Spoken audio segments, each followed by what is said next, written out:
Beyond 3D. Good evening, one and all, and welcome back this week to another episode, or edition as Matt likes to call it, on Beyond 3D.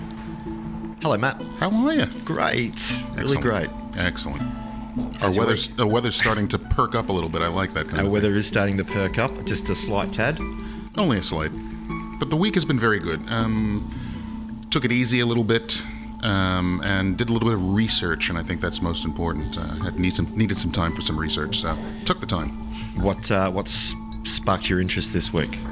Being that the show is called Beyond 3D, what I wanted to do was go back, and I'm going to do this on a weekly basis, go back through history and look at different characters, shall we say, in history, and see what we can really uncover about how they actually were, as opposed to our myths that have been built up around them over the decades.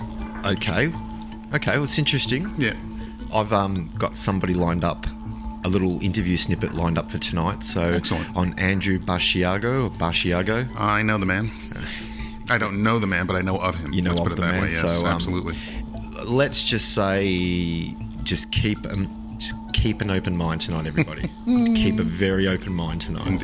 Indeed. So you want to go back through history and look at people, so maybe Tesla? Or we can look at somebody Tesla. This week we'll take a look at somebody different, and I'll read a quote, and then you can tell me who you think it is, based upon... I like playing these games. I'm going to play a little game with you later about this. Go for it. A lot of people are familiar with this person. There is no doubt. This person is known as a universal healer. This person is known as someone that would...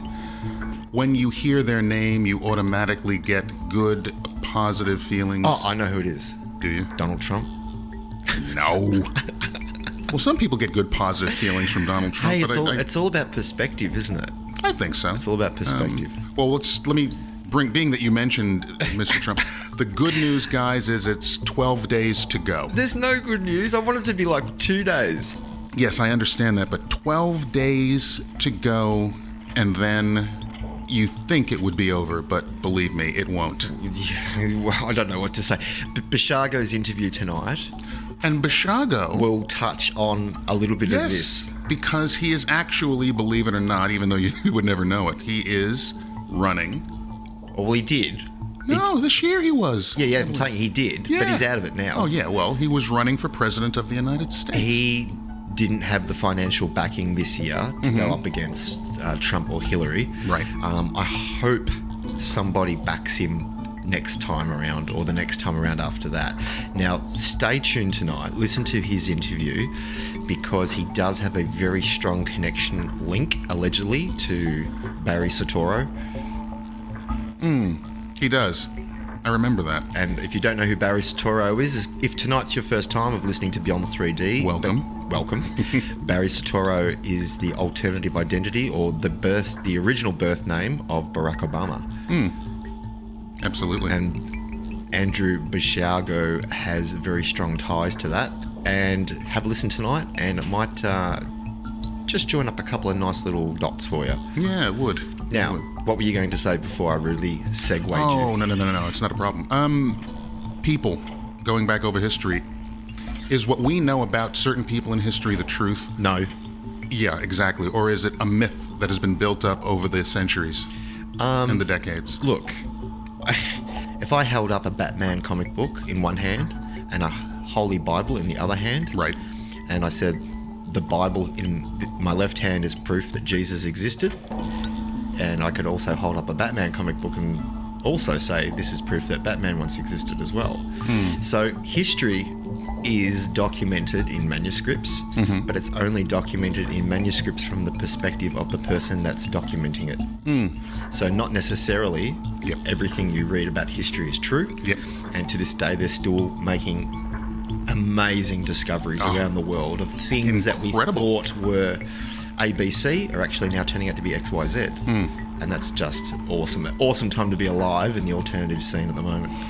All right, so if this person were to say, ours is one continued struggle against degradation sought to be inflicted upon us by the Europeans, who desire to degrade us to the level of the raw bleep, which would be the equivalent of the N-word in the United States, whose occupation is hunting and whose sole ambition is to collect a certain number of cattle to buy a wife with and then pass his life in indolence and nakedness, who would you think said it?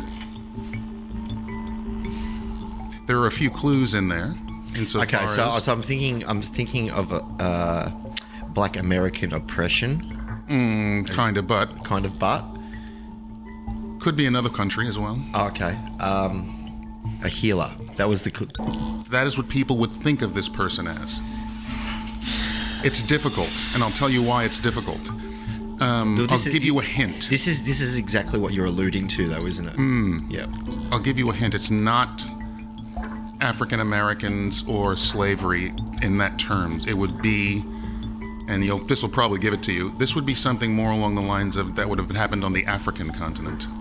What kind of healer? Are we talking shaman? No. Are we talking medicinal? No. Are we talking spiritual healer? In a sense, yes. What other kind of healing are you alluding to? Well, this person, when you think of him, you think of spirituality, in a sense. Gandhi? Exactly. Are you kidding? I got that. Yeah. Oh, nice. Yeah. The thing about it is, with Gandhi, when you do a little bit of research, you will find that he was extremely racist in his views. Mm-hmm. He hated Africans. Do you think that has anything to do with what his existence was as he grew up? I think it has a lot to do with that, because in South Africa, when he was growing up and was a young man and a lawyer, I think a lot of people suffer this, and what it comes down to is, what do we call it in these days, the Stockholm Syndrome, in a sense. A person is kidnapped and all of a sudden they start to identify with their kidnappers. Yes. So it would fall into that category for me. I wonder if that works for people that are stalking. It doesn't. Just let you guys know. But the thing is, with Gandhi, he is always known as the person that united India. But when you go back to his readings from the days of South Africa, you will find out that he was extremely racist in his views when it came to the Africans. He was extremely biased. The Indian caste system came into play, and he literally could not stand the lower castes of India. He was extremely loyal to the British Empire. And in the movie that Ben Kingsley did, whose real name I believe is Krishnavanji or something like that, because he is actually of Indian descent, Ben Kingsley, when they show the scene of him being thrown off the train when he was riding in first class and he had a first class ticket, and the connotation was that he was... That's kind of like Rosa Parks a little bit. In a sense, but that was not... But the connotation is, he had to go through this indignant act. But in fact, it had nothing whatsoever to do with his wanting to stop oppression in South Africa or what the black Africans were going through. It was the fact that he believed that as a loyal servant of the British Empire, he should be allowed to, and he did not in any way, shape, or form, although his skin color matched up perfectly, he did not identify in any way, shape, or form with the native peoples of the continent of Africa. And as a matter of fact, to this day, even in places like Ghana and in other places where there is a big Indian presence, there are movements to remove statues of him because of his racist attitudes towards the native population. Look, at the end of the day, he did promote a message of love to the world, but he still had a little bit of... Yeah. What's the word I'm looking for? Animosity? In a sense. But the thing about it is, and I lived in India in 1993 and 94, never felt any kind of negativity at all in that country. As a matter of fact, to this day, it was probably one of the best things I ever did. But when you look at the times, you're talking about, let's say, 1890 through to 1910. When you look at what was going on not just in South Africa, but when you look at what was going on in the United States, when you look at the fact that you had a president by the name of Woodrow Wilson, whose, in my opinion, stroke didn't come quickly enough, did things that were absolutely abominable, as in segregate government insane. It was going on all around the world. When you look at the fact that there was, and everybody talks about the Hitlers and the Stalins and the Maos and how many people were obliterated by those three individuals. You have to add another name, and the other name you have to add is Leopold II. Now, when you look up Leopold II, who basically felt left out because while all the rest of Europe was busy colonizing the African continent, he wanted his bit. But there was a nice big bit in the middle. And he got that bit, and it was called the Congo. And there's still a lot of problems going on there, but it was rich in minerals. The Butcher of Congo. That's the guy. Yes. 15 million plus people murdered under his rule. I reckon he got the bum steer there because, of all the places you could be given, the Congo wouldn't be... It's in the middle, and it's landlocked. It's landlocked, but it's vegetation locked too. But rubber plantations were abundant and flowing, and he actually made so much money out of that crop, so to speak, that a lot of the other European countries got a little jealous. But then he basically wigged out and decided to just commit genocide in that area. The other thing about the Congo is, from a mineral source, from mineral content, it is one of the richest places on Earth. They just didn't know, as far as mining was concerned at that time, how to really get to a lot of it. They were doing a lot of mining in the south, in South Africa, aka De Beers and all that kind of stuff, but it was huge. Here's a question. How did we get from the Butcher of Congo, from Gandhi to him? I started talking about history in the beginning. Oh, okay. I thought we were just focusing on Gandhi tonight. Well, we are, but these are the things. I'm not going to talk about these guys later. Those are little things. I have other guys to go over. But with Gandhi, when it comes to Gandhi, I think a lot of people are under a misconception. There are other things that, when you do your research, you find out about this person. What? Very interesting. You know who just came to mind? Who? Nelson Mandela. Another interesting character. Yeah. So you've presented a very interesting perspective tonight. Mm-hmm. So you're putting forward the fact that people in history like Gandhi weren't as clean cut as they were. Nelson Mandela is just like Gandhi, did just as many good things as he did bad things. Oh, yes. Yes. Absolutely. And history doesn't reflect on these guys and their dark past. I think I said this in a show a long time ago. A lot of people now, when they look at the World Trade Center, they say, those 3,000 souls that lost their lives. And I specifically stated that if you go into and delve into the lives of those 3,000 people, some of them, deserved the chickens came home to roost, and they got what they deserved. And you knew some of those people. Yes, so you really have to take a look and see what is going on, and you will find some very interesting things about Mr. Gandhi. You will find some very interesting things about his ways, shall we say. And my favorite Gandhi quote, share your knowledge, it is a way to achieve your immortality. And that's what we do here. That's what we do here every Saturday night.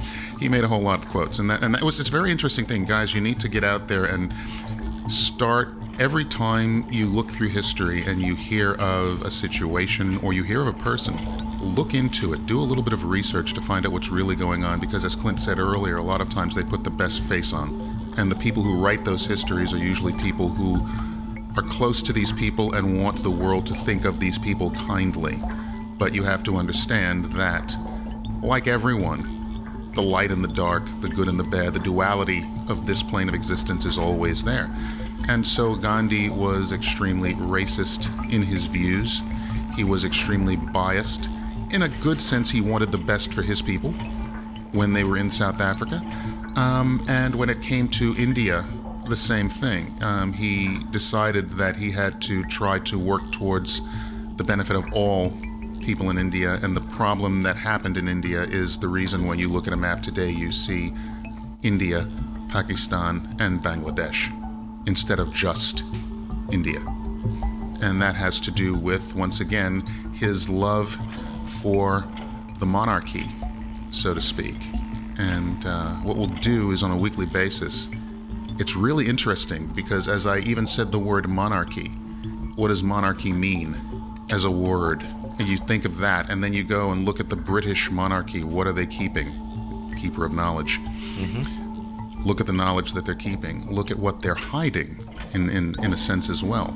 Gandhi had a lot of things that he did. He was known as the one that united India and got India its independence. There's a lot of things in Gandhi's life that people today would consider suspect, and it's up to us to do the research to find out what's really going on. Once you've done all of that research, then you have to put it in context, because that is what happens to all of us. There are good things, there are bad things. Hopefully from a karmic standpoint, the good scale is a lot heavier than the bad scale is. So therefore, you don't have to worry about it in the grand scheme of things. But it's interesting to see what these guys of history are really about. Let's go Mandela next week. Well, we can do that, because there's going to be a lot of interesting stuff, because you can talk the effect as well. Yeah. Who knows what could change between now and then. I'll tell you what. It won't be the election. That's for 2 weeks away. Beyond 3 D. Welcome back tonight, everyone, to another episode of Beyond 3D. Matthew. Yes. WikiLeaks. Ooh. Clint, I'm torn over this. Be torn. And here's the reason. I will put it this way, guys, and this is the way I look at it. The world is clamoring for information from the emails that Julian Assange and WikiLeaks received from different sources. My whole problem with it is this. If I sit in front of my computer and I hack into someone else's system, that is a crime. Yeah, we've talked about that many times. It bothers me, and I don't like the fact that the mainstream media, and especially in the United States right now, the Republican Party, is waiting with bated breath for the next release. And these releases have been coming over the last few weeks, just about every other day, if not daily, all these emails from people. To me, that is benefiting from the proceeds of crime. Well, I'll tell you who didn't benefit. The CEO of WikiLeaks.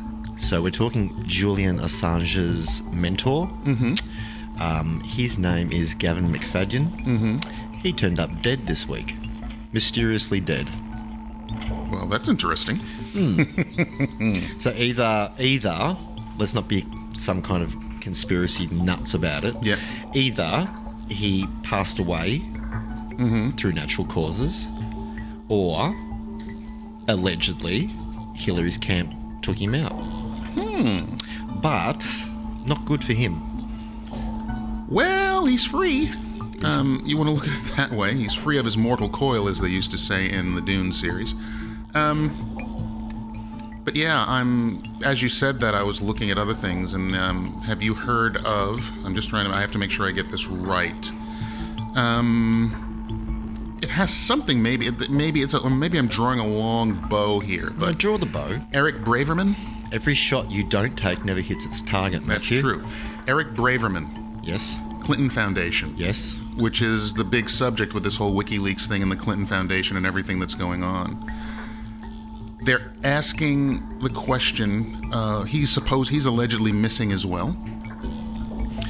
And now they're saying he might have sought asylum in Russia. I was just about to say that. So what's going on with that?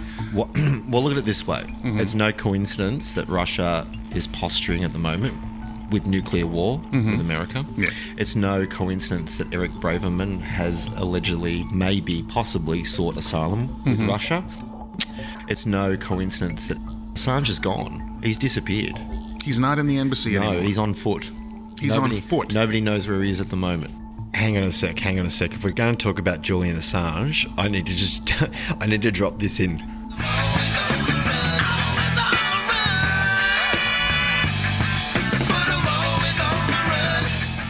There we go.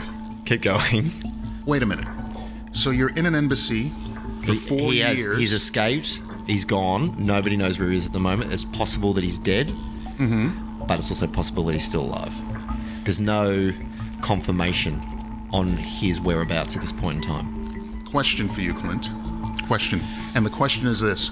4 years in an embassy, correct? Yes. Or thereabouts? Thereabouts. Constantly surrounded. So he went to the Ecuadorian embassy in August 2012. So 4 years. All right, 4 years in the embassy in London for Ecuador there. Constantly surrounded, constantly monitored, correct? Yes. The police force was spending millions of dollars, overtime and those kind of things, to make sure that they watched what was going on there. Yes. And now, in 2016, at a point in time where an election is going on, at a point in time where his mentor is now left the earth, at Yes. a point of time when all of this stuff is going on, he has disappeared. No one knows where he is. Mm-hmm. All of those police that are outside, what were they on break? What the heck is going on? I would speculate that money ran out, Mm-hmm. that they would have stripped back their surveillance on him and just had a, what's the word I'm looking for? Skeleton staff, Thank you. basically. Skeleton staff. Then I believe that his helpers might have slipped him out.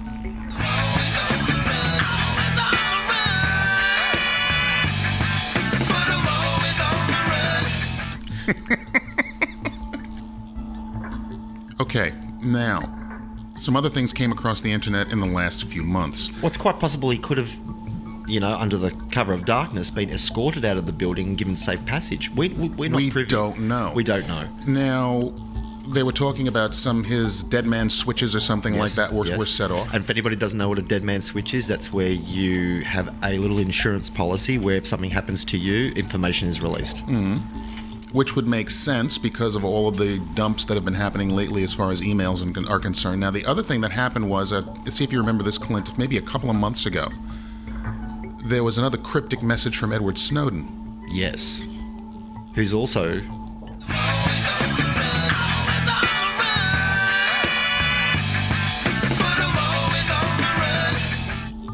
So, allegedly in Russia. Allegedly in he Russia could be as well. anywhere. And he talked and the message came through, it's time?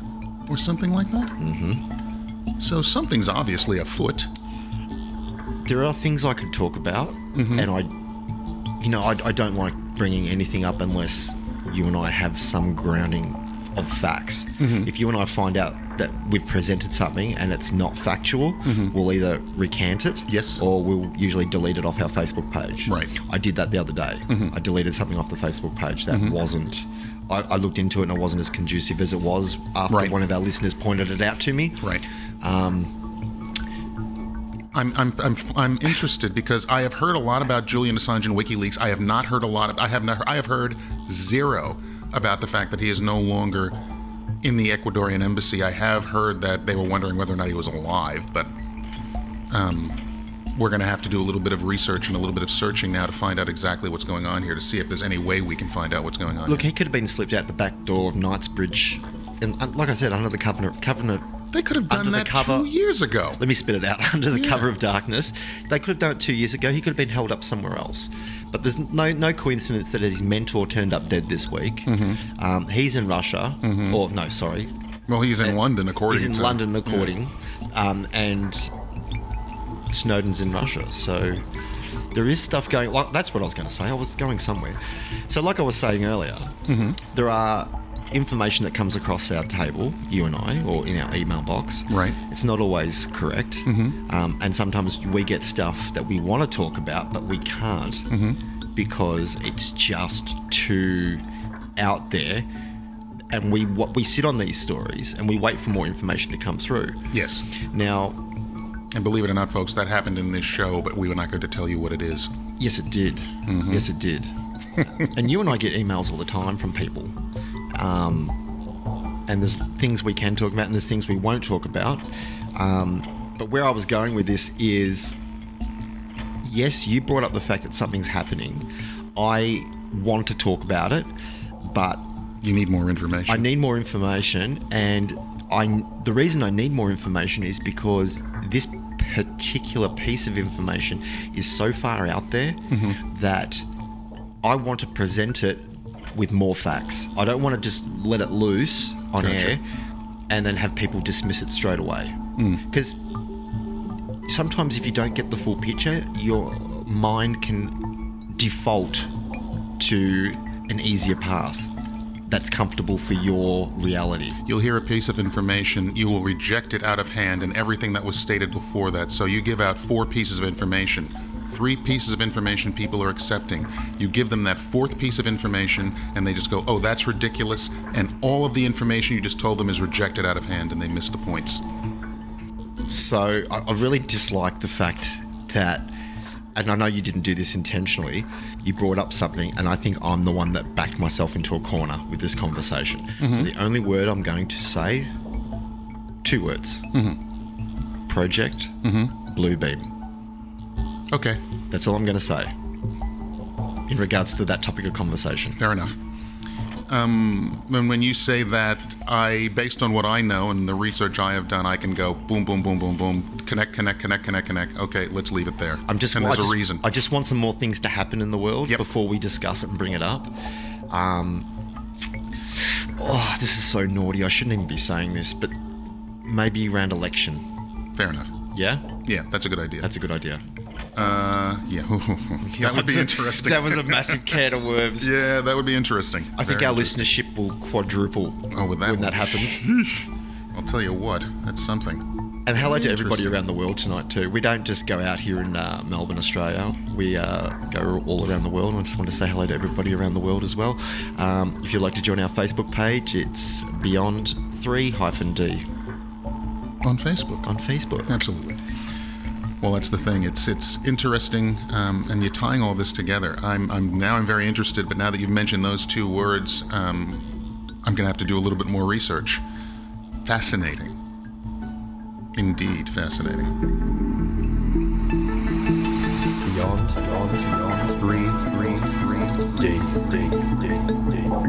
3-D. Welcome back this week, everyone, to another episode of Beyond 3D. Matthew, science was wrong. Was it? Again. What else is new? 10 times more galaxies. 10 times more galaxies found in our universe. And how many universes are there? 2 trillion galaxies. There you go. All right. Did I not put something on the Facebook page this week that was a little animation? You did. Now, Very good. you actually found that first. Mm-hmm, you did. I saw stole that. it off you. That's good. Fine. And put it on the Facebook page. I watched it. And all I can say is if you...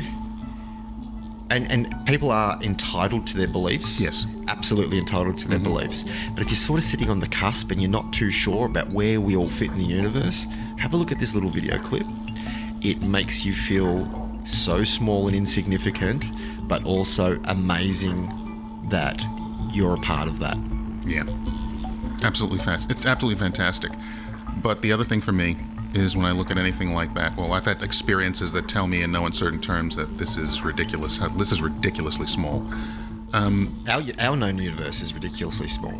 Oh, look. Oh, absolutely it is. But us as beings, we are spiritual beings, and when you expand your consciousness, you understand in no uncertain terms just how small this place really is. Well, that video clip was sort of like starts off on Earth and then pulls backwards. And by the time it pulls backwards out of our galaxy, our galaxy just looks like a grain of sand. Yes. One little star pinpoint, and then it pulls back, and every other pinpointed star around our galaxy is another galaxy in itself. And it just kept pulling out to the point where your ability to comprehend where you fit into the scheme of things there just dissipates.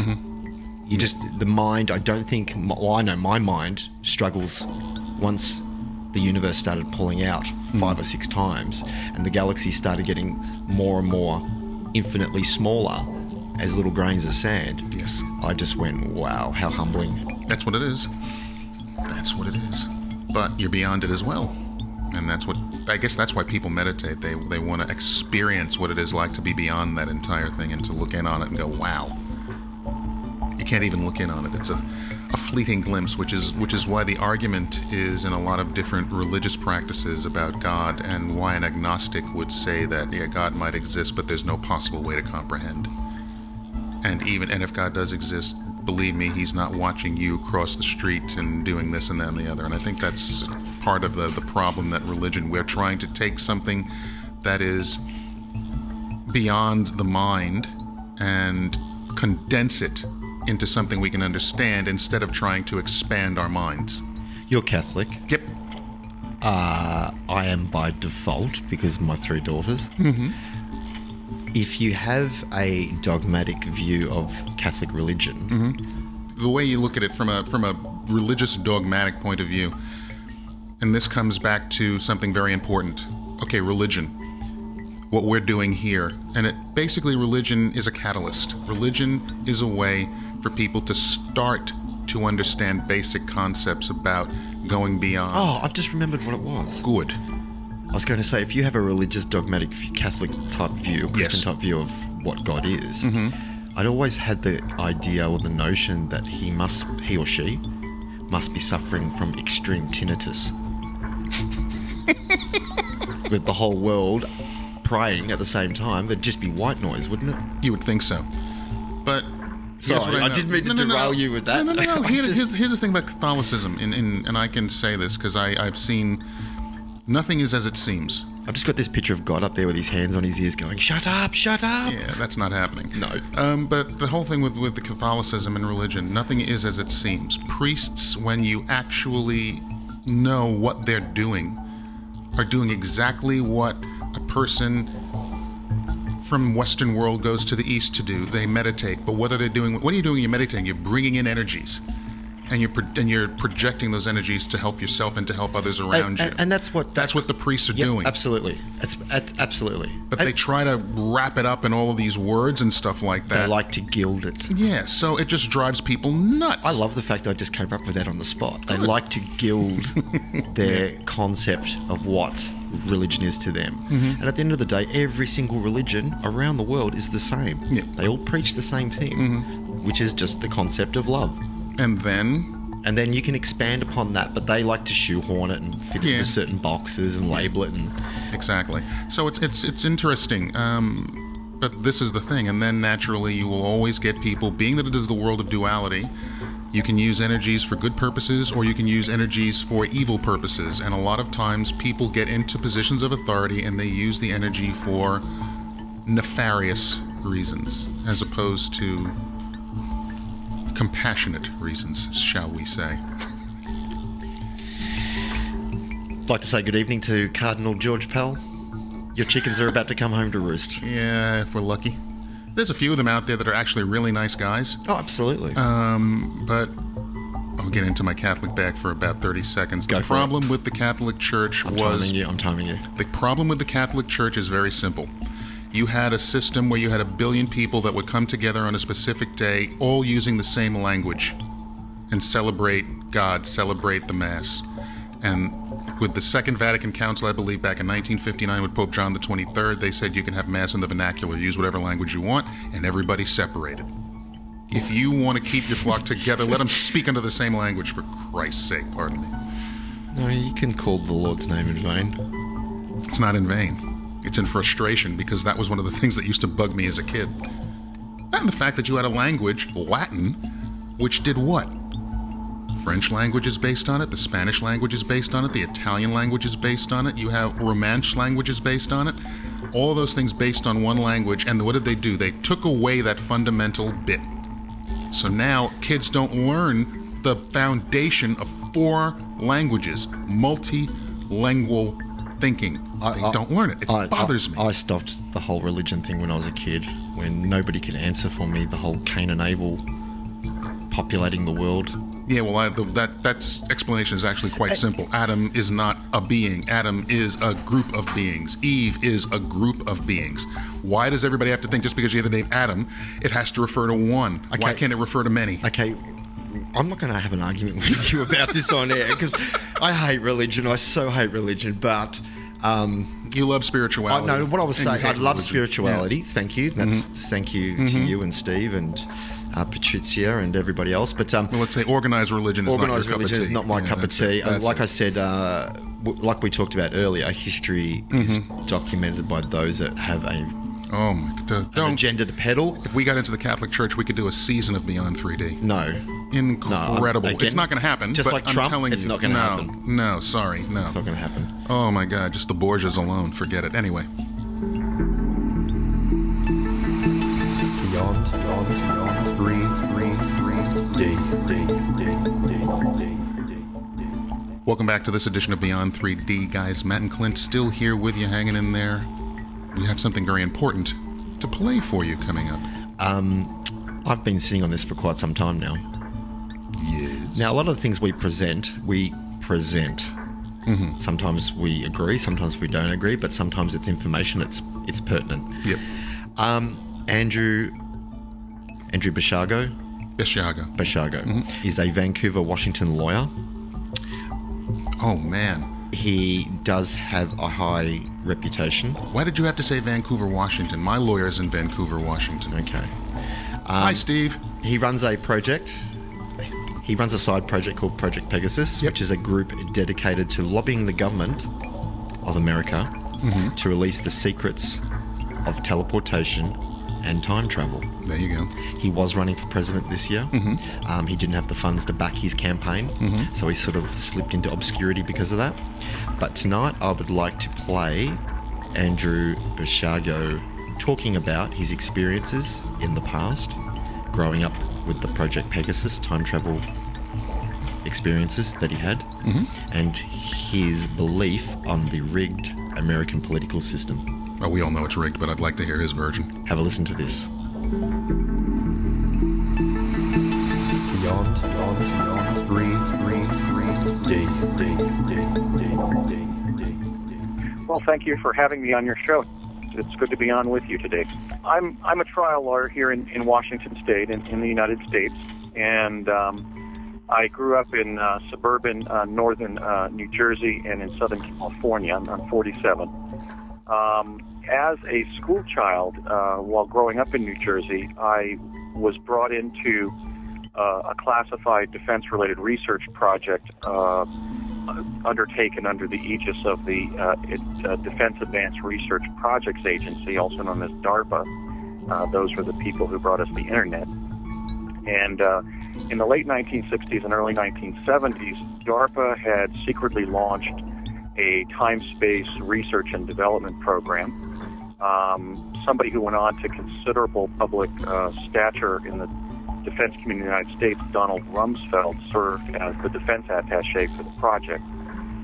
My late father, Raymond F. Basiago, was an engineer for the Ralph M. Parsons Company, and like several other engineers at Parsons, was one of the engineers assigned to the project. Project Pegasus, as it was called, was really working on two areas of classified scientific development that even to this day, 40 years later, remain basically classified as official state secrets.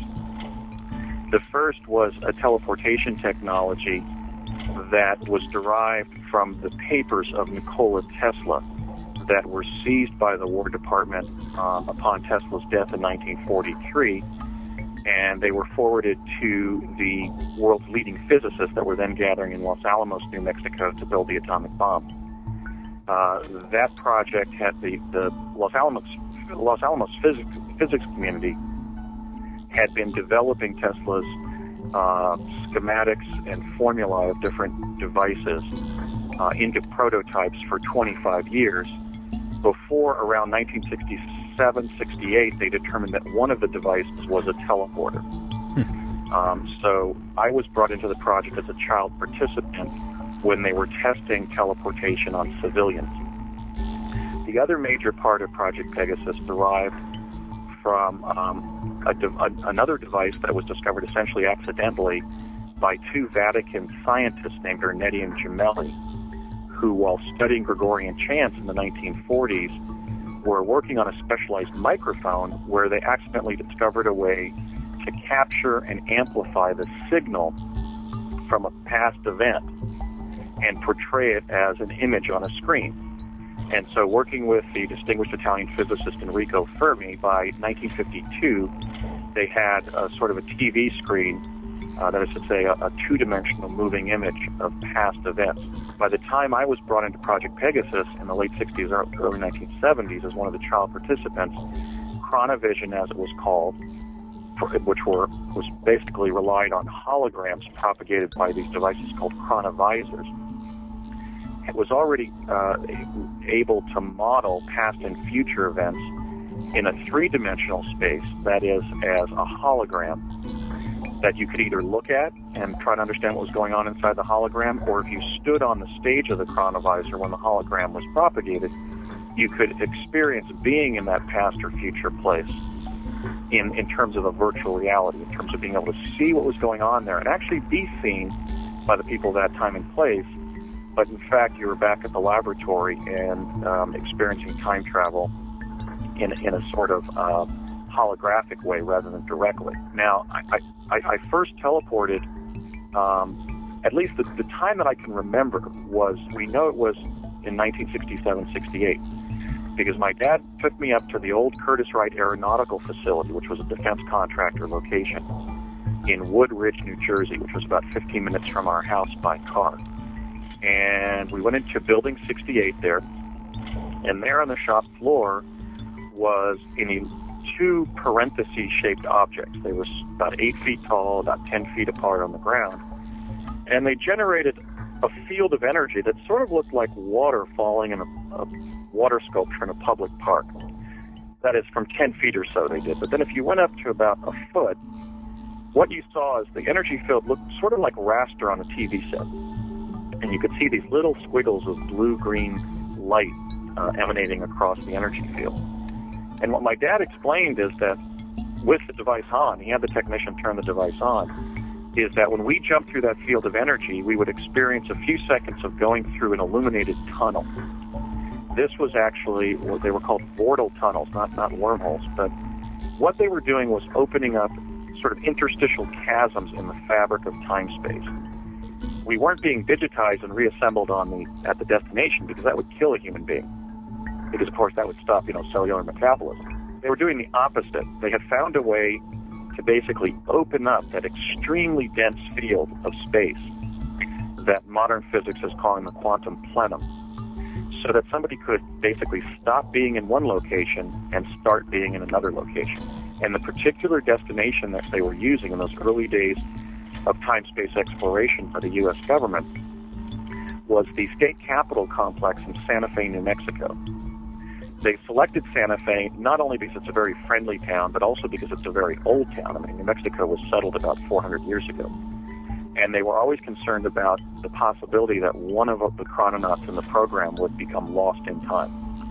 So they selected Santa Fe because it was old, because it was near many of the atomic physics research locations like Los Alamos and Albuquerque and so forth, but was not one of those places. Because, in fact, they were concealing this technology even from the mainstream physics community at those locations, for example, at Los Alamos. And if you think of Santa Fe, New Mexico, you realize, especially around the state capitol complex, it's essentially a jumble of buildings where, if, let's say, a child suddenly pops into view, everybody's going to presume that they just ran around the building and there was, some child lost on a school field trip or whatever. And it's also a very small town, so that during the early days of Project Pegasus, they really couldn't, with great fidelity, determine where we were going to pop into view. They knew hopefully it was going to be in the year that we had left on the East Coast, but they were using Santa Fe because it was a small, walkable city, so that if, for example, we were put down a half mile from where they intended, we could find the collection area there at the state capitol complex and then continue on project activities there in New Mexico.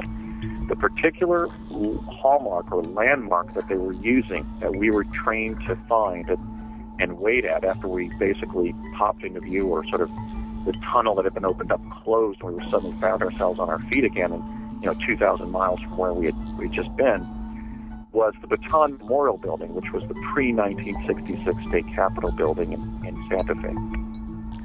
So my first experience doing that was as a 6-year-old, because we went up to my father and I, quantum leaped to Santa Fe from Woodridge, New Jersey. And he got a car there at the state capitol complex, and we drove up to a meeting with Dr. Harold M. Agnew. And at that time, Agnew was the director of the W Division, which is the weapons division at the Los Alamos National Laboratory. In 1970, he would go on and become the director of that lab. And that's really sort of the hidden history of U.S. time travel technology research, is that as a result of the Defense Department getting hold of Tesla's papers, time travel was weaponized And his papers have been at LANL ever since then. I believe, as a lawyer and as somebody who was involved in the early days of time-space research by the U.S. government, that this particular technology of teleportation needs to be liberated from America's defense labs, because we may need it as a vital technology to confront the crisis of environment and development that we now find ourselves in, primarily as a result of our burgeoning population around the world. You know, if teleportation had not been sequestered as a weapon by the U.S. military-industrial complex, and we had used it, certainly for transportation across long distances. Beyond 3 D. You know, imagine going to the Grand Central Teleport in New York City and jumping through one of these devices and popping out at Union Teleport in Los Angeles in a couple seconds. That technical capability was actually available to humanity around 1970, but to this day it remains basically sequestered in the U.S. Defense Department, and I think that's wrong. And so I am now speaking out so that my fellow human beings know that this technology isn't some future goal that we have that we might achieve. It was reduced to practice over 40 years ago. And so I was brought in during the phase when they were testing essentially whether children could withstand this experience, and also what the medical effects and the cognitive effects would be. So when we began regularly teleporting between New Jersey and New Mexico as a group of school children, you know, as 7 and 8 year olds, in the fall of 1969, actually shortly after the lunar landing, a couple months later there in fall of 69, we would gather there in the state capitol complex and then be brought up to an old school site in Lamy, New Mexico, where we'd be medically examined by a nurse and take part in several hours of cognitive testing. So I was a time-space pioneer, but also, in one sense, sort of an experimentee. They were seeing, how teleportation would affect us. They were also eager to use us as participant observers in the remote viewing exercises involving the chronovisors. For one thing, we were necessary participants because the holograms were so sensitive that when they turned the device on with an adult on the stage, often the hologram would sort of begin fluctuating like an early TV picture and then sort of blink out. So they needed small, cooperative, and intelligent children that they could train to do the remote viewing, basically the virtual time travel in the chronovisors. And I was, selected for that purpose as well. They also found that children were very astute observers. Children see things that are actually there because they don't have the prejudice of their intervening presumptions about reality and their intervening belief systems. So they were relying on us as bright, specially trained children. We were given specialized training in observation and communication and other areas, so that when we went on these virtual time travel trips, we could report back accurately what we had seen and done. And then also it was clear that we were trainees, because we were told that in the future, the very project that we were in, involving teleportation and chronovision, would evolve into a fully fledged time-space research program under Darpa that would rival the space program under NASA as a major research and development project of the United States. So it was very exciting and awe-inspiring at times, but it was also very terrifying. I mean, we took part essentially in both physical time travel experiences via teleportation, mostly to the past, but several times to the future, and a substantial amount of these probes in the chronovisors, some of which, I might add, were so dangerous and experimental that we actually wore crystal helmets and specialized clothing to protect us from the heat and the radiation of the devices. And so I'm also speaking out essentially as a whistleblower, regarding the civil rights dimension of that American school children were used classified testing in this way, but we were not compensated monetarily. We were not even medically monitored, much less medically insured by the U.S. military. And I believe that was wrong and unethical. And so I'm also speaking out about Project Pegasus, so that we can seek redress for the participants, but more importantly, so that the people of the world know that at the very time that we entered the threshold of space exploration, we also entered the threshold of time-space exploration, and that was the significance of Project Pegasus. Project Pegasus, indeed, was the real Philadelphia experiment for which all of the sort of synthetic treatments of that subject in the mass media were actually scripted.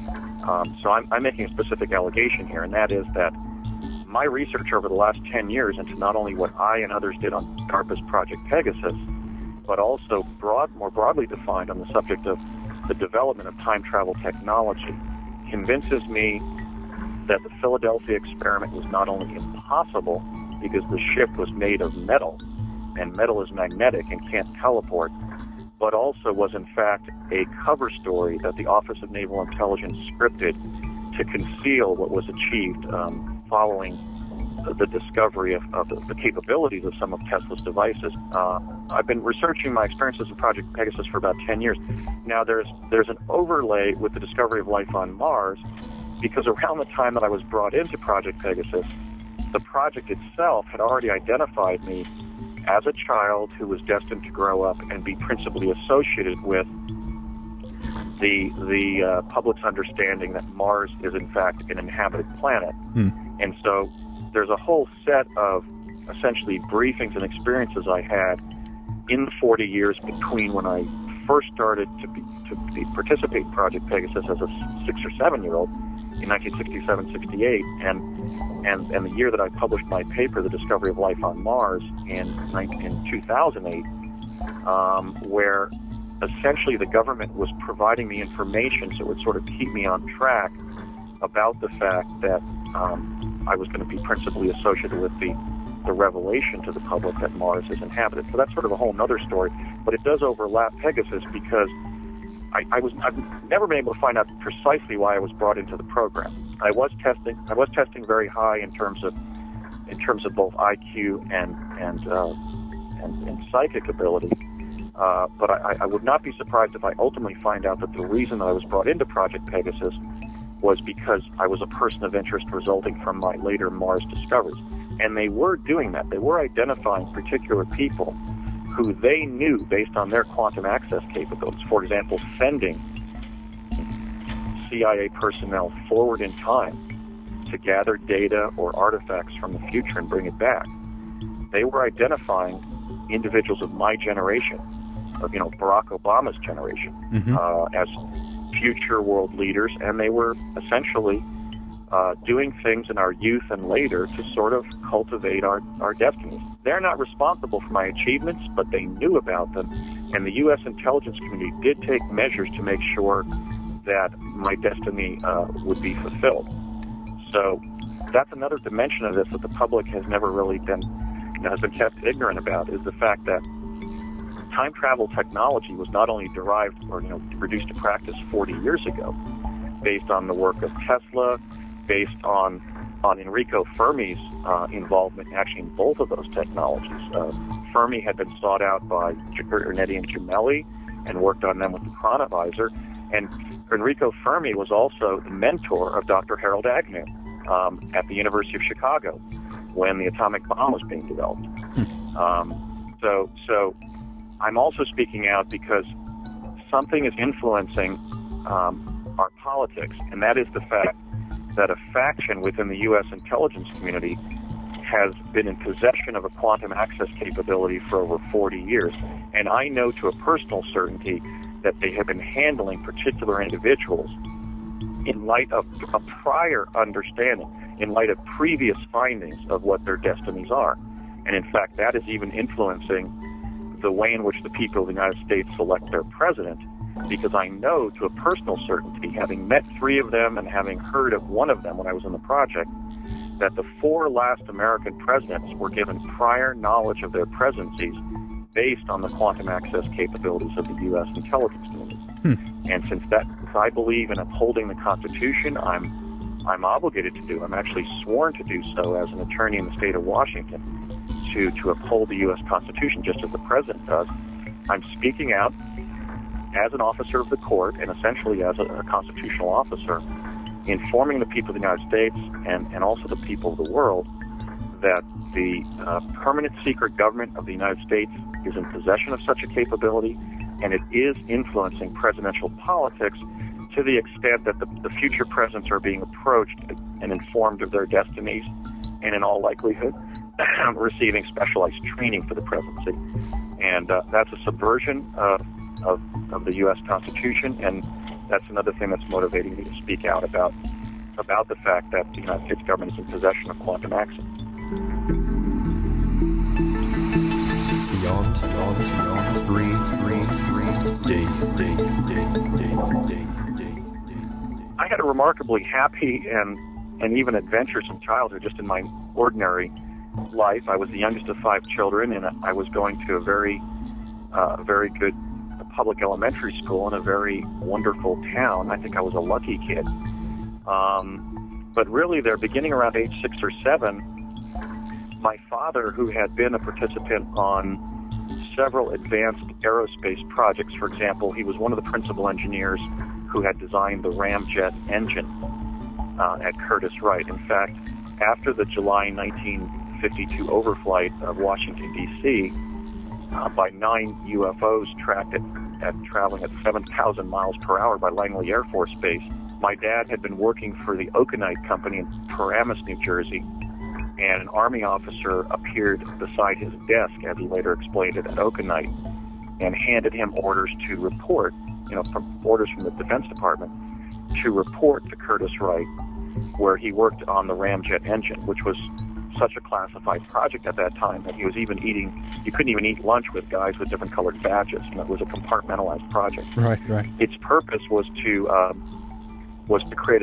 basically a supersonic plane that could chase the UFOs out of our atmosphere and near space environment. So my dad had been on that project. He'd also been on the B-70, which was the atomic-equipped strategic bomber project, he was preparing other technical reports for military and intelligence agencies.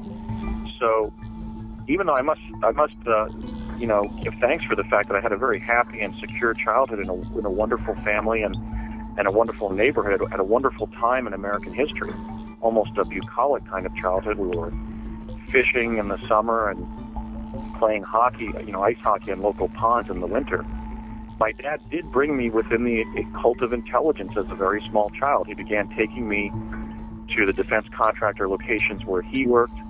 And in fact, my first acclimation trip for Project Pegasus was in the summer vacation after kindergarten. He took me to the General Manufacturing Company facility in Convent Station, New Jersey, where the Chronovisor originally would be located, that we wouldn't encounter until the fall of 1970. So here, 4 or 5 years in advance, when I'm 5, 6 years old, he was already preparing me for some of these defense contractor locations that I wouldn't see for 3 or 4 years. Now, at school, we were enrolled in a learning lab that was essentially a sequestered learning environment that was cut off from the rest of the school. They took one of the art labs and they set up a special program for gifted and talented students in that part of the school that we were attending on Mondays, Tuesdays, and Thursdays. So they had us starting off the week in the learning lab and spending about 60% of our schooling there during 3rd, 4th, and 5th grade. This would have been beginning in the fall of 1969 and lasting until the end of my 5th grade year in summer of 1972. And so we would show up there and spend 3 days out of 5 in that context, and then we'd have, Fridays we would be back with our peers in our normal classroom to kind of readjust before going home, to our house and, our family and neighborhood for the weekends and everything. So they were really grooming us at a young age. We were given both sort of positive and negative reinforcement to not talk about our experiences. Right there in the learning lab, however, they began to involve us in extremely unusual activities. Some of it academic, but some of it really on the outer envelope of parapsychology testing and training. Initially, they started us with this advanced academic program called Galileo, which covered all of the advances in science and the important historical events from the year 1450, which would be the time of the High Renaissance. And we were trained how to read things almost instantaneously. And we were receiving specialized education on these devices called tachistoscopes, which were speed learning machines that had been developed by the Office of Naval Research and that had been manufactured at one of my late father's former employers, which was the Thomas A. Edison Research Labs in West Orange, New Jersey. And through that means, we would stand at a device and essentially receive sort of this college liberal arts education. You know, I think we must have gotten BA in the history of science and world civilization for those 3 years. In fact, that speed learning was so saturating that there were U.S. Army field hospital cots in the learning lab, and so we would spend several hours in the speed learning with this stuff whizzing past us, and then we would actually sometimes collapse and fall asleep on the cot. So they were essentially giving us all of the information they thought we should have in our heads when we were time traveling. We would have an understanding, let's say, like a BA in electrical engineering would have from college, of basic historical developments in science and in society. Then, as that was ongoing for those 3 years, very early on, they began us in parapsychology screening and training. So one of the things they started off with was the teacher would look at a standard playing card and put it to her forehead and concentrate on it, and we would have to guess the playing card that she was thinking of. And I was so clairvoyant during those years that we would play that game for, let's say, 2 hours, and I was getting the playing card right every time she would come to me, you know, working with 3 or 4 children. So I and a number of the other children were really testing on the far right side of the bell curve in terms of psi abilities, and that was one of the traits that they were looking for. They were looking for bright, perceptive, psychically active children, and that's what they found. Then the parapsychology training really went off into some very far-out areas, even before we left the environment there of the learning lab and started being taken to defense contractor locations. For example, they were spinning us to induce out-of-body experiences. And sometimes while going out-of-body, we would reach the limit of this thing, sort of a device that looked like it was generating the hologram that we're living in. And then we would be brought back from being out-of-body and questioned about what we saw. And I remember being told during those years that device that was propagating our reality, they were calling the Matrix, which obviously that concept later found its way into a feature film. So they were inducing OBEs, and in that sense we were involved in kind of the telepathy testing and the out-of-body experiences that were being researched at places like J.B. Rhine's Parapsychology Research Unit in North Carolina, and also the Monroe Institute of Robert Monroe, and that was, you know, contemporaneous with that era of psychic exploration. I think it was undoubtedly related to that, because that was something that the U.S. intelligence community was very actively investigating during those years. Now, in terms of time travel per se, we had our first time travel experiences in the learning lab, not only performing conventional remote viewing for the military. We would have these exercises where a team leader and a U.S. naval officer would come to the learning lab and set up some sort of practical exercise where we would be asked to remotely view something, some sort of military target or priority. But they also brought a device into the learning lab called the Montauk Chair. And this is another device that has been rumored to have been developed by Nikola Tesla. I'm not sure that that's the case, but some researchers allege that it's another Tesla device. It basically looks like a dental chair, and you sit in it, and there's a tube of some kind at your feet that comes up and is pointed at your head, and there's sort of a photographer's umbrella above your head, and there's a solenoid on the back of the chair right behind your solar plexus.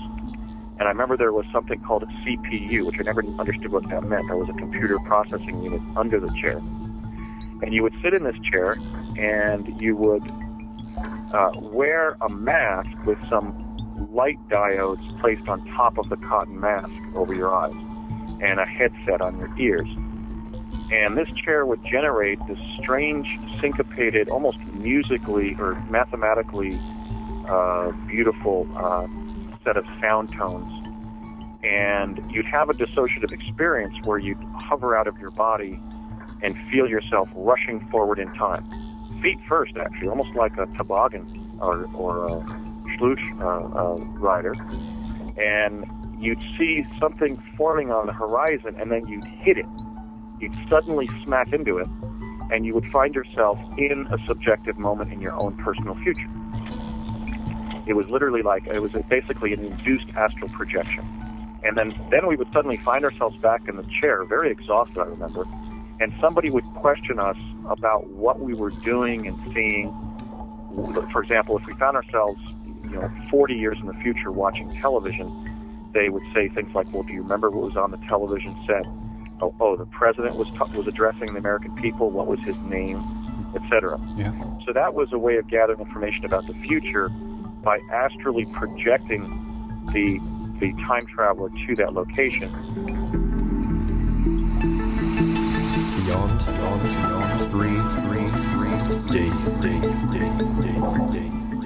And I think it's pretty much consistent with the account of time travel that has appeared in the Montauk Project book series of Preston Nichols and Peter Moon. The chair, we know, was developed or at least tested at the Montauk Naval Air Station in Long Island, and we know from Dr. David Anderson that in 1970, the very time that's consistent with my account of what I experienced, the Montauk Chair sort of went national, and they involved thousands of American school children in these probes to their own futures as a way of gathering intelligence about future events. And so I would caption that technology under the rubric of psychic time travel. It was basically an induced astral projection. And we did that the whole time we were in the project. And curiously, ever since then, I've had episodes of deja vu where I find myself in the location in my life, the time and place that they had preternaturally sent me to as an 8 and 9-year-old back in New Jersey when I was enrolled in Project Pegasus. But Project Pegasus wasn't just a parapsychology lab, and it wasn't just an advanced research project involving gifted and talented American school children, because some of us went on. Those of us who were performing very high in intellectual performance, in perception and memory, in our ability to see something and report back accurately what we had seen, who were performing at a high level in terms of our psychic ability. We found ourselves going on to even more unusual experiences at defense labs around the country. And those pretty much centered around the teleporter and chronovisor devices that I've described. We were essentially teleporting back and forth between New Jersey and New Mexico, and then after teleporting to New Mexico, they were keeping us there, involving us in time travel to past and future places, teleporting us back to New Mexico, and then back to New Jersey on the afternoon of the mornings we had left New Jersey. So part of the sort of the anthropology or the archaeological project I found myself on, going back and excavating my memories of Project Pegasus, is that I had to sort of deconstruct these timelines of what actually they had involved us in. And I was able to map everything in terms of the time and the place and the devices and the people and the events. And what I've been able to reconstruct, I think quite accurately, and I think my book will show this, is that in those 3 years, we were sent to 4 summers in New Mexico. So in the summer of 1970, they began us teleporting back and forth and introducing us to the phenomenon of quantum displacement, where you teleport somewhere and then stay there and do things, and then teleport back to, let's say, an hour after you left your point of embarkation. So that time loop sort of collapses. There's no evidence of it because you're back on your linear A timeline that you left. And then in 1971, I spent a long summer there. And then in fall of 1971, my father and I jumped to the beginning of the summer of 1973 in New Mexico and had a set of project experiences there. I was even able to find the rental house that we rented in White Rock, New Mexico, which is a small town near Los Alamos.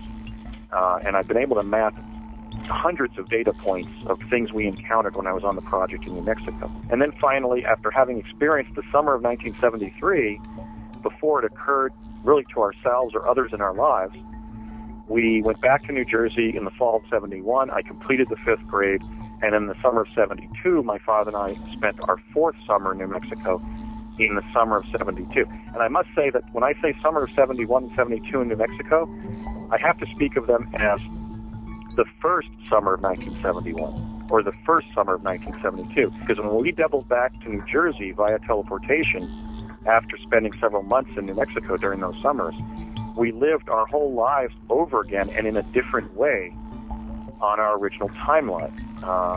So those summers began again as my school year ended, and different things happened. I remember telling my brothers one time when we were camping in Maine in the summer of 1972, shortly before we moved to New Jersey as a family, that we were coming back from the showers back to our campsite at Rangeley Lakes, Maine, and I said, this is the second summer of 1972 that I'm living. And they thought that was so hilarious that they actually pushed me off the trail. So, in answer to your question, I've kind of gone long with my answer, but I was having a normal childhood, but I was being sequestered in the specialized learning environment. And then by the summer of 1970, after we had spent that third grade year in the learning lab, they then began to involve us in teleporting to New Mexico, and my life became very complicated from that point forward. But really, these were sort of excursions from my ordinary childhood. I didn't grow up thinking that I had a difficult or extremely complicated childhood. It was essentially a set of wondrous and also very terrifying experiences, because I had obligations. I mean, I was being treated, in the sequelae in my childhood, in the learning lab, in the defense contractor locations I was taken to where I was given specialized training, in the time travel itself, we were being treated like little soldiers, as if we had adult duties to the American people and to the government. And so it wasn't something we could opt out of. We had to basically buck up and time travel. And so I didn't have an ordinary childhood. My childhood was left intact enough so that as I matured, I had very good feelings about my childhood because I had wonderful parents, exceptional siblings, and I was living in a great town in a great era of U.S. history. And so it wasn't really until my mid-30s when I experienced a little bit of an impediment in my career direction, or in terms of moving forward in my career, that I was able to go back and revisit what had happened to me 30 years previously and get a grasp of how exceptional it was and what an obligation I had to tell the truth of what I had experienced. But it was a great adventure, and I think as the book will show, it was really a high adventure. My father stated shortly before his death in 1990, he asked me to tell the story of what we did in Project Pegasus, because as he said, we were in something great. I mean, it was really a phenomenal adventure, and it was an important emergent period in terms of human functioning in the universe.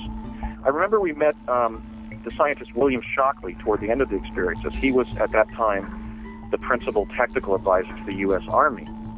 And I remember him, Dr. Shockley, saying something actually very brilliant, which was he thanked us for helping the U.S. government prove that time travel was possible, but he also explained that the reason that they had decided to explore time-space is because when they explored space, all they were going to get was what was going on at that time at that location in the universe. But by exploring time-space, they were potentially going to be able to explore everything that had ever gone on anywhere in the universe. So there were really some very brilliant people who had been responsible for launching Project Pegasus, and I want to emphasize that as well. It really was a great period of exploration, a great research enterprise, and I think that the field itself holds tremendous potential for humanity. When I was on the project, I was told that 140 children were involved, of roughly my age, a couple of years younger and older. So these would be individuals born roughly between 1959 and 63, I would say, around that age group. Probably centered around 1961, because most of the kids in the program were my contemporaries. I was born in September of 1961. I made an effort to find and interview my peers in my particular learning lab in New Jersey. There were groups of 10 that were arrayed in 14 different colors. and each of the groups was assigned a color, and there was a particular captain who had been assigned to that small, regiment of children. So I was the captain of blue team. And in other words, I had to exercise special duties if something disastrous happened when we were time traveling. In fact, there was one mishap where I actually essentially pulled rank and told the kids what we were going to do. So the 14 captains had even additional specialized training.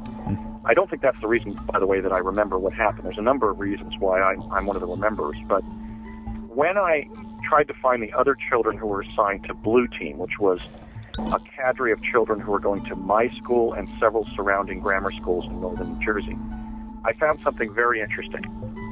I found that they remembered me. They remembered being involved in gifted and talented education in childhood. They began to remember the very strange things that we did in the learning lab, including being spun to induce out-of-body experiences, including sitting in this chair where they were having astral projections, and including getting certain specialized forms of intelligence and military training. Beyond 3 D. Then I would try to get them I would mentally try to take them to the places where we were taken off campus. In my case, that was the Curtiss Wright Aeronautical Facility in Woodridge, New Jersey, where the teleport was. We were taken up to a Chronovisor location in Convent Station that was then moved to an historical building undergoing historical renovation in Morristown, New Jersey, where General Washington had wintered in 1777 and 1781. There was also a defense contractor location where one of the big Chronovisor arrays was at the ITT Defense Communications Building in Nutley, New Jersey. And I would interview each of the fellow participants in the project. Some of them even remembered that we had been shown that we were in a federal research project under what was originally ARPA, which then became Darpa, and that we were taken to defense locations like the Defense Communications Facility, of ITT in Nutley. But then strange things would happen in the interviews. For example, I would say, okay, well, let's follow up next Saturday. And then I would call them a week later, and they would, let's say, not remember talking to me. Or not remember, they would remember that I called the previous weekend, but then not be able to remember what we had discussed. One individual who not only was in my grammar school, but I knew he was in the project, and I'd gone to Sunday school with him as a Catholic school kid, and he lived in our neighborhood.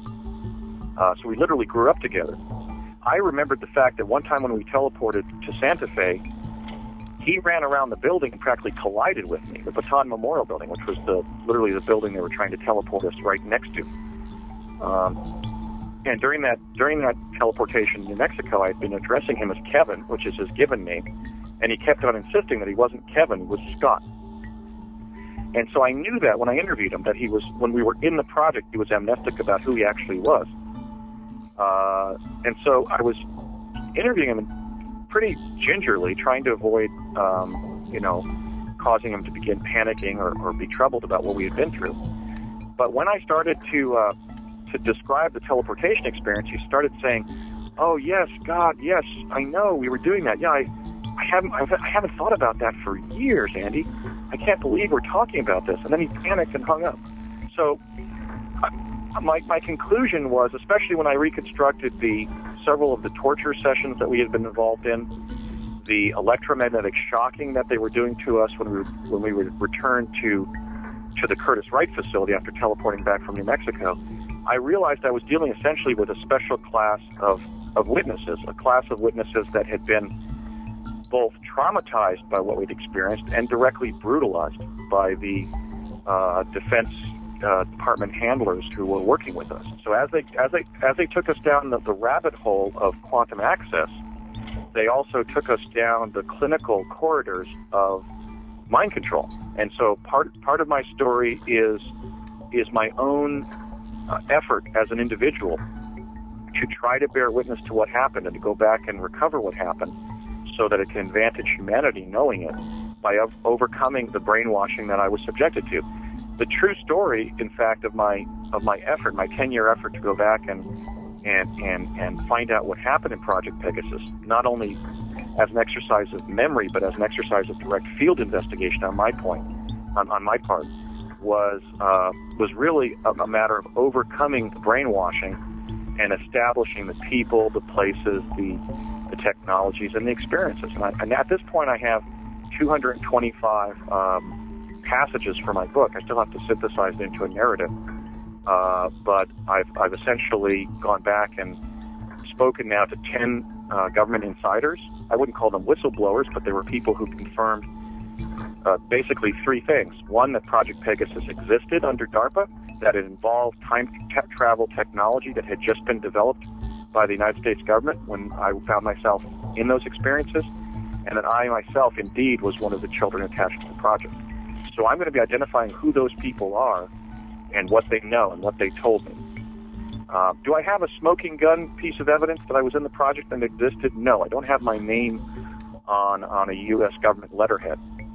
But I'm going to be identifying who was involved and what they did in the project and what they know and how they know it. So I'm going to be publicly calling for Defense Secretary Donald Henry Rumsfeld and New Mexico Governor Bill Richardson, one a Republican and the other a Democrat, to now come forward and reveal to the American people and the people of the world that the U.S. government developed teleportation and was using it for teleportation-based time travel beginning in around 1967-68. I mentioned that Secretary Rumsfeld, who was a person that my father and I knew and had a lot of contact with on the project and regarded as a very fine man. He was very respected in the program. He was the point man between the project engineers and federal science administrators like Dr. Agnew and the Pentagon. So he is one of the insiders who should have some of the most important memories of what Project Pegasus achieved. I'd like to do an appearance with him on 60 Minutes or in some other mainstream television news show and talk about what the project achieved. It was actually a great accomplishment of American civilization that we should be taking credit for and telling others about, not concealing as a state secret. The other prominent American politician who was involved was, as I said, Governor Bill Richardson of New Mexico. He was about 25 years old, and he was the individual who was essentially doing the head count when we would teleport to Santa Fe in 1970. He was there at the state capitol complex, and he had our names first and last. He would do a head count and then take us into the Baton Memorial Building and sit us individually in a room, I think right around now where the Attorney General's office is in New Mexico, there in that building. And there'd be a simple chair with a desk on it there, and we'd walk into the room, and Bill Richardson would sit down in his chair desk, and ask us our name first and last. Sometimes ask us to spell our last name. Obviously, I have a rather unusual one, so I remember doing that. One time I asked him his name, and he said, Bill. And I said, Bill what? And he said, Richardson. So I know it was a young Bill Richardson. He also was very well regarded by the project people, including my dad. In fact, it's sort of hard to describe the culture we were living in. It was one in which a loose network of engineers and scientists, people like my father and William Shockley, or my father and Enrico Fermi. We didn't meet Fermi, but we did meet Emilio Segre. So you had engineers from Parsons and other large process engineering companies. I remember that Bob Beckwith, who had just been working for GE, was one of the project scientists, and he's gone on and acknowledged the existence of, as he calls it, levitated, I believe, teleportation. So you had this loose assemblage of engineers from major process engineering companies, federal scientists, and defense technical personnel, representatives of the Defense Department, and even some New Mexico natives who were the friends and intimates of some of the people on the project, who would be, let's say, having lunch at the La Hacienda restaurant or the La Placida restaurant in Albuquerque, and talking about the project, but talking in somewhat of a veiled way so that people at the next table wouldn't know what they were talking about. So it was in that context where here we are, rubbing elbows with intelligence operatives at lunch, And people like Don Rumsfeld and my father, who had reporting requirements to the CIA. In fact, during my investigation, working through an intermediary, we contacted the Central Intelligence Agency, and the answer that came back was that they couldn't share information with the family members of a living or deceased CIA personnel. So that was pretty much tantamount to acknowledging that my dad was CIA. So in that context, just socializing with people from different walks of life who were actually in the project, these individuals were reading intelligence reports that synthesized information about future events. So I remember there being chit-chat around the lunch table that, young Bill, the young man who's working as a staffer on the project and doing the head count when the kids pop into view in Santa Fe, he becomes governor. And Ray's son's Andy, he's going to go on and be one of the first people to tell the people of the world the life forms that are on Mars. They were actually laughing about what they knew. Because it was information that wouldn't. And I remember them talking about the advent of the Clinton presidency or the internet, and these were like fascinating, coveted secrets they had because somebody would read something in an intelligence report, and then they would share what they knew. So, for example, one time we went into a bar in Albuquerque, and my dad and Don Rumsfeld commiserated about actually being on a federal research project where they were involving children in time travel. And my dad said, about 15 minutes into the discussion, my dad said to Rummy, Rummy, we found out on the program that you make defense secretary. And at this point, Rumsfeld had only been a former congressman and was here on, a secret defense project. And I remember that he said, well, Ray, I saw that in one of the reports, but let me tell you, that's something I'll only believe when it happens. Beyond 3. So they were actually in this strange world, almost this alternate reality, if you will, where they were sharing information about the future with each other. And sometimes they were getting it right, and I know sometimes they were getting it wrong. One thing I remember them having difficulty about getting their heads around was what exactly the internet was. And I remember that John McCone of the CIA was at lunch, and he was trying to explain that the device was something like sitting in front of a TV set with a keyboard like an electric typewriter, and through a connection to a network, you could share written messages with anybody else anywhere in the world. And I remember my dad and some of the other engineers at the table really trying to imagine what the internet was and talking about it. So there were some really hysterical moments when I look back on how they got some things very right and other things they really couldn't comprehend. But it was in that context that I met George H.W. Bush and George W. Bush during one of those social gatherings with the project principals. And I remember George W. Bush joking to everybody around the tables. We were at 3 tables in this particular restaurant in Albuquerque. He was joking that me and my daddy are going to become president. So they clearly had already been briefed. I remember Bill Clinton being discussed as a future American president. And in the late 80s, when I was questioning my dad about what he knew about my future and the future in general, this was when he was ill shortly before his death in January of 1990, I remember he said that there was going to be an African-American president of the United States, but he couldn't remember his name. He had read it many years earlier. He said it was something like Brick Obanja. So clearly Barack Obama's name appeared in the intelligence reports that Project Pegasus was gathering about future events, namely the Obama presidency. Now, by sheer serendipity, I believe possibly by some form of divine intervention, if we now move 10 years forward in time, when I was an undergraduate at UCLA, I was having a discussion with an anti-apartheid activist on Bruin Walk, which is where all the political pamphleteers hand out their literature on the UCLA campus in Westwood. And I was having a discussion with this man, and I was sharing some of my ideas about political economy, what impact the transnational corporations would have on global development for good or ill. And he said, I have a house guest that I'd like you to meet, so why don't you come by and visit my house in West Los Angeles, and I can introduce you to this person.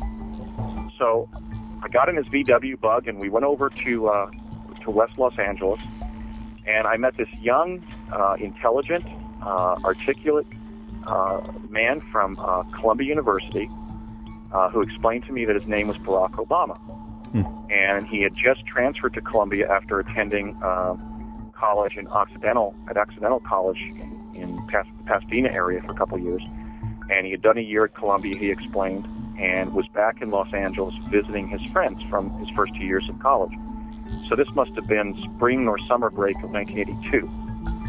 And I had a political discussion with Barack, and it started to become somewhat heated. It was a pretty voluble political discussion in which I was taking a fairly socialist view of corporations, and he was taking a more doctrinaire, sort of liberal democratic view of why corporations are necessary and so forth, and more of a legalistic view rather than a social justice view of the corporations. And toward the end of the conversation, we really started to argue, and his friend, the anti-apartheid activist who had invited me over to his house, said, "You better be nice to him, Andy, because he's going to be president of the United States someday." And at that time, immersed in my college years, I certainly wasn't thinking about what I had done as a 10-year-old in a black defense project, a classified research project, defense project. And so we were, ordinary, sarcastic, verbal undergraduates. And so I said something like, "Oh yeah, right, maybe both of us will, pitch, for the teams in the World Series during the bottom of the ninth in some World Series." And then Barack used that as an excuse to sort of break away from what was this argument that was fomenting between us. And his friend from South Africa said, "No, you don't understand, Andy. We know he's going to be president." So that indicated that Barack Obama had not only been briefed on the fact that he was going to be president, but he was revealing it to principals in his political circles when we weren't even 21 years of age. So that, I think, will help explain why I'm coming forward at this time, sort of on the political level regarding Project Pegasus. We're living in a world in which individuals like Barack Obama entered the 2008 presidential election with an inherent advantage. And that advantage was that he knew he was going to win. In fact, he didn't just know it that year, he knew it 27 years previously. In fact, he didn't just know it that year, he knew it 27 years previously, 26 years previous. And that was not a stage setup, because that meeting only resulted because I had a fairly substantial political discussion with his ally in the anti-apartheid movement. The individual was on the UCLA campus because during those years, the anti-apartheid movement was pressuring the University of California to divest from South Africa, and that's the literature he was handing out. And my scrutiny of his literature just ended up resulting in this discussion about, in the realm of political economy, about what the multinationals in general were going to be doing to the human race, environmentally, socially, economically. Sort of the themes that would later find their way into David Corton's book about the transnationals. What's going to happen when the corporations rule the world, right? Yes. So it was a discussion in the nature of that. It clearly wasn't some setup by the intelligence community. So here, as somebody that they could have no reckoning, had been involved as a child during the early years of time-space exploration by the U.S. government, here they were revealing to me that Barack Obama, as a 20-year-old, because we were 20 in the summer of 1982, okay? He would turn 21 in that August, and I would turn 21 in September of that year. Yeah. Okay, so here we have this personal revelation, a tacit admission, if you will. He didn't say it, but his friend said it in front of me, that Barack Obama knew he was going to be president when we were 20. So he had 27 years to mentally and spiritually prepare for those responsibilities, for that experience, that destiny. And I just think that, reality really is stranger than people can imagine it to be, because so much has been kept back from the people. And I think that that's an unfair advantage. It certainly subverts the U.S. Constitution. And I nonetheless, I didn't vote because I knew he was going to win, but I still think that doesn't mean that he's not a fine individual, and that doesn't mean he can't have a capacious impact on his times as a result of being an intellectually and spiritually capacious individual. But something is going on that is subverting the way in which people believe they're selecting their leaderships in a constitutional republic that should be revealed and should in some way be controlled for. They shouldn't be briefing people about their destinies in this way. But I know, at least in the case of the Bushes and Obama, that they were told, because it came right in the case of George W. Bush from his own mouth, and in the case of Barack Obama from one of his allies, political allies, in my presence. The question of Bill Clinton is more complicated because I don't have direct information that Bill Clinton was briefed, but he was spoken of several times when I was on the project. It's this young man named Bill Clinton being one of our next future presidents. Beyond 3 D. My writings about Mars, I don't have a book out about Mars yet, although I'm going to be, but I have a 40-page paper entitled The Discovery of Life on Mars that is posted at www.exopolitics.com. And at that location on Alfred Weber's website, I have about an additional 40 monographs in the area of natural history where I'm attempting to show that Mars is an inhabited planet.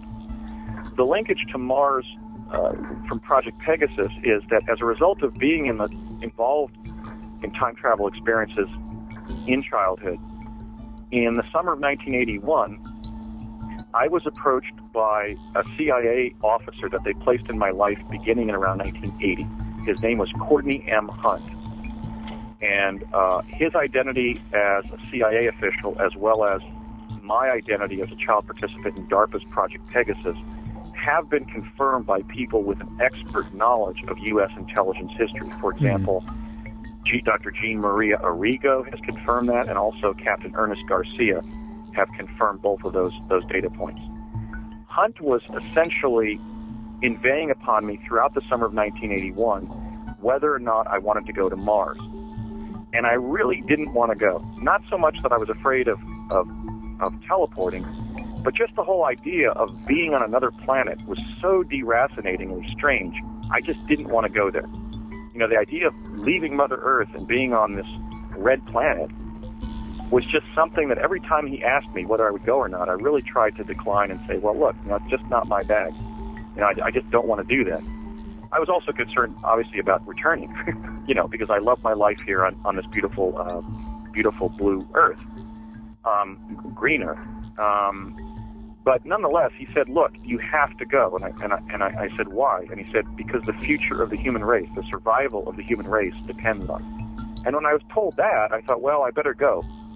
So as a result of my experience at time traveling, and having a lot of experience teleporting, for example, in Project Pegasus as a child, in 1981, I took several trips to Mars via a jump room located at a CIA facility in El Segundo, California. So the literature that David Wilcock is releasing, that he's been focusing on, for example, David claims that there are 600,000 U.S. personnel on Mars today. I really can't discount that because I was sent up to Mars for the CIA 28 years ago via teleportation, and there were already U.S. personnel there. And so the question is, why are you describing yourself as the discoverer of life on Mars? What's this focus on life forms on Mars? Well, we're really talking about two different research tracks that I'm on. Yes. One of them is in the realm of natural history, where, as you'll see in my paper, The Discovery of Life on Mars, I'm trying to assess what's on the surface of Mars. Mars has an ecologically fragile, but nonetheless existing biosphere. And so there's the whole issue of protecting that environment from colonization by humans from Earth, from the effects of even us visiting there. Because we're not only visiting there, we've been visiting there for decades. I was teleported to this big concrete underground room and then told to walk up some stairs up to the surface of the planet. And there was sort of an access point out to the surface resulting from this skull-like statue that they had on the surface. I walked through the eyes of this skull and then out onto the surface. There were 3 humans from Earth waiting for me there on Mars. Okay, so already in 1981, there was a substantial concrete infrastructure 1 story below the surface of Mars. So the first track I'm on is to talk about what's on Mars. Mars is a whole new planet. That's why I asked the National Geographic Society to publish my data. We're talking about the discovery of a whole new world. In NASA photograph PIA 10214, I have found indisputable evidence of humanoid beings, animal species, very unusual carved statues, many of them made from indigenous boulders, and built structures on Mars. So just independent of my own experiences, in an area where I can prove my allegations because there's photographic evidence to support my claims derived by NASA and the European Space Agency. I'm making a case, and I think I've already made it in the public domain, that Mars is inhabited. It has an indigenous environment, one that was there before we began building secret bases there. The other research track I'm on, that's obviously going to be much more difficult to prove because I don't have direct evidence like photographs, is that I've been to Mars, that the U.S. government has been teleporting personnel there for decades, that there are secret bases there, that the human civilization on Mars, both the indigenous and our own, is essentially underground, although primarily underground, although the humanoids can be and have been photographed on the surface, that some of them have been incidentally captured in NASA's photographs. The second research track I'm on is one of deep exopolitics, where I'm trying to bring attention not just to the fact that Mars is inhabited, but that Mars is a place that U.S. chrononauts, U.S. time-space personnel have already been visiting and are essentially creating a U.S. presence on. I don't know if it's 600,000 people like David Wilcock states, but by now it certainly could be. Because when I went up there in 1981, there were already support personnel to greet me up there. So obviously, in broad heuristic terms, I'm not the discoverer of life on Mars, in the sense that there were already people up there to discover life forms there. I'm using the phrase the discoverer of life on Mars to focus on the fact that in the works of natural history that I'm writing, I'm the first author to prove that Mars is inhabited. So, if somebody captured a Bigfoot alive, would they be the discoverer of Bigfoot, or would they be the person who proved that Bigfoot actually exists? So there's some degree of definitional latitude there, but I do know that my role in being principally associated with the public revelation that Mars is an inhabited planet was identified by Project Pegasus and spoken of, and I was given evidence of these discoveries when I was a child involved in Project Pegasus. So in the same manner that, let's say, they identified a young Barack Obama as a future president, I know my Mars research was the publicly significant thing that had caused them to focus on me as a person of interest. In fact, give me a prior view of some of the data. That's sort of the overlap, because they knew I would be playing a significant role regarding the revelation of life on Mars. And I don't think it really matters whether I'm a discoverer or not. But the key thing is that in my writings is the indisputable case that even if the Defense Department of the United States was to stipulate we don't have personnel up there and never have, our rovers are showing that Mars is inhabited. And that's significant. That'll change our view of our place in the solar system and in the cosmos. Beyond 333 D.